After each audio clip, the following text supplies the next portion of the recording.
India versus West Indies का जो match था उसमें इंडिया ने वेस्ट इंडीज से मैच जीत लिया। वेस्ट इंडीज ने जो शुरुआत की थी वो काफी अच्छी की थी, यानी उनकी जो स्टार्टिंग हुई थी वो बहुत अच्छी हुई थी। पावर प्ले में उनके आई थिंक 45 रन थे, लेकिन उन्होंने एक भी विकेट नहीं गिराए थे। उनकी शुरुआत भले ही स्लो रही हो लेकिन बहुत ही स्टेडी रही है। लेकिन फिर धीरे धीरे उनके विकेटों के पतन होते गए। इसके बावजूद वेस्ट इंडीज ने जब चार्ज करना शुरू किया तो उन्होंने इंडियन बॉलर्स को धोया, अच्छे तरीके से धोया।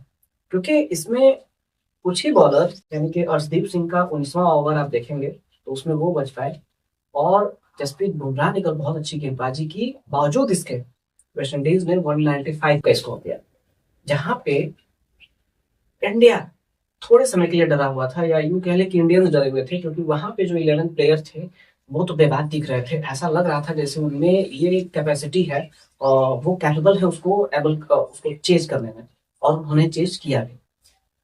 वहीं अगर हम इंडियन साइड की बात करें तो इंडिया ने जब चेज करना शुरू किया तो संजू सैमसन एक तरफ से दीवार बनकर खड़े थे, लेकिन इंडियन जो अदर प्लेयर थे वो एक के बाद उनके विकेट के जो है पतन होते जा रहे थे। पहले अभिषेक शर्मा, उसके बाद ईशान किशन, सूर्य कुमार यादव आए, थोड़ी देर के लिए ठहरे, लेकिन बैक टू बैक जो बैट फेजेस चल रहे हैं वो रुकने का नाम ही नहीं ले रहे। कल भी उन्होंने सिर्फ 18 रनों की पारी खेली, and if I have to say that is not enough. I mean आपको उससे पार जाना होगा। आप कैप्टन हैं, आपको खुद लीड करना चाहिए, लेकिन बार बार सूर्या फेल हो रहे हैं। उसके बाद 14 गेंदों पे जो 25 रनों की पारी आई थी तिलक वर्मा की, that was phenomenal. I mean जिस कंडीशन पे विकेट गिर रहे थे उस कंडीशन पर आकर के उन्होंने चार्ज किया। उन्होंने वेस्ट इंडीज को एक सेकंड के लिए भी ये लगने नहीं दिया कि हम प्रेशर में हैं, हम दबाव में हैं। उल्टा उन्होंने चार्ज किया, और एक संजू को भी अपॉर्चुनिटी दे दी कि आप रुक कर ना खेलिए, नहीं मैं रुक करके खेलूंगा। हम दोनों इसको रोटेट करते रहते हैं और स्कोर बोर्ड को और ठहरने नहीं। हार्दिक पांड्या आते हैं, या ये भी कह लें कि हार्दिक पांड्या भी बड़े मैचेस में जहां पर प्रेशर होता है वहां पर ये फेल हो जाते हैं। जहां पे टीमें ठीक ठाक स्कोर करके दे देती हैं वहां पे पांड्या थोड़ा बहुत अपना प्लस दिखाते हैं। ऐसा हमने पहले भी देखा है, क्योंकि साउथ अफ्रीका के खिलाफ जब हम प्रेशर में थे वहां पे हमको बाउंड्री चाहिए थी, सिक्सेस चाहिए थे, तो वहां पे ये थोड़ा सा चोक हो गए थे। कल भी वही दिखा। कल ऐसा लग रहा था जैसे उनसे शॉट ही ना लग रहे हो, फिर भी इन्होंने एक छोटी सी पारी खेली, अच्छी पारी खेली। And hats off to Shivam Dube कि जो उन्होंने 8 रनों की पारी खेली है, कहीं ना कहीं इंडिया की जीत में उसको बहुत बड़ा योगदान माना जाएगा। क्योंकि अगर वो पारी को नहीं खेलते तो आई थिंक वहां से प्रेशर बिल्ड होता संजू पे। लेकिन संजू सैमसन नाम याद रखिएगा, इन्होंने जो 97 रनों की पारी खेली है दर्शाती है कि मतलब इट वाज फेनोमेनल, अमेजिंग। उस बंदे ने जो कल मेच्योरिटी दिखाई है, क्योंकि विकेट जो गिर रहे थे फिर भी उन्होंने माइंड में सेट कर लिया था कि मुझे रुकना है, मैच पूरा खत्म करके निकलना है, और उस बंदे ने किया। उनके शॉट सिलेक्शन अगर आप देखेंगे कहीं पर भी ऐसा नहीं दिखेगा कि उन्होंने आड़े दिल से शॉट खेले हों। सारे शॉट जो थे वो परफेक्ट थे, एक्यूरेट थे, and he was playing very tomorrow.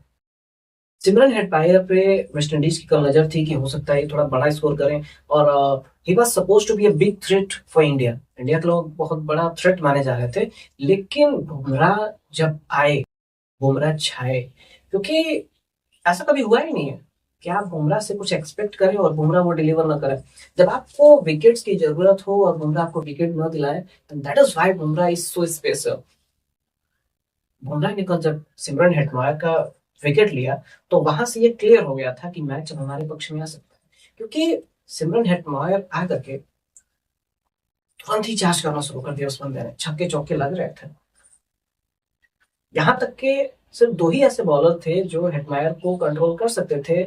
Even Hetmyer was beating them very harshly.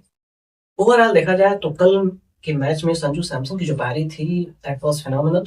और T20 वर्ल्ड कप के इतिहास में जब कभी भी किसी पारी की बात होगी तो संजू सैमसन का नाम टॉप पे लिया जाएगा, क्योंकि इस T20 वर्ल्ड कप में या इससे पहले जो भी T20 वर्ल्ड कप हुए हैं, ऐसे जो टूर्नामेंट हुए हैं, उसमें चेज करते हुए ये किसी इंडियन का हाईएस्ट स्कोर है। इससे पहले हमने विराट कोहली को देखा था 2022 में, उसके बाद भी विराट कोहली थे 2014 में, उसके बाद रोहित शर्मा थे 2010 या 12 समथिंग ऐसे करके।